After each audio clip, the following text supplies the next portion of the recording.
Sinasangkalan mo yung prinsipyo mo at pagkatao mo. So, ayun. Ako, vocal ako pag may mga ayaw ako. Like yan, si Bea Bores, di ba?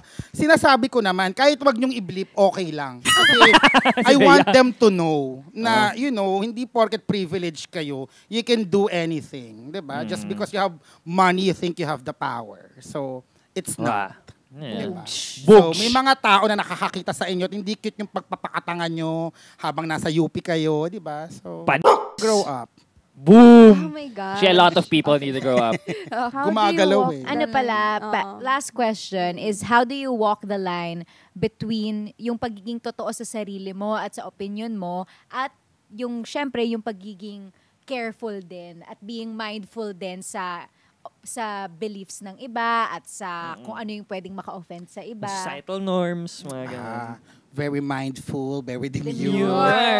Very cutesy.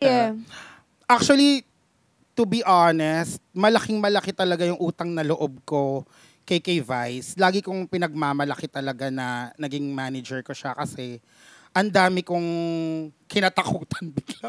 Mas takot pa ako sa kanya kaysa sa sarili kong nanay. Charot. I mean, parang whatever I do now, it will reflect sa kanya. Kasi parang, minanage ka niyan, tapos ganyan yung ugali mo. Parang nakakahiya ka naman, di ba? So, I wanna do right by her because she believes in me. So, una yon. And of course, sa mga magulang ko and sa past self ko. Kasi pag na-meet ko yung younger self ko ngayon, sasabihin ko, diyan ka na lang. Diyan ka na, wag ka nang pumunta doon.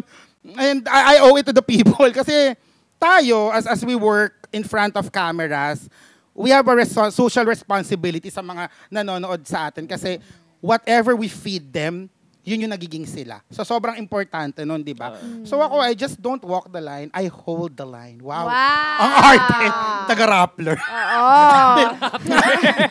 Serious actress. Diba? Yes, as a serious dramatic actress. Na ngayon, anything na magiging, hindi mo kasi minsan maiiwasan din to offend talaga. Again, accountability, yun yung importante.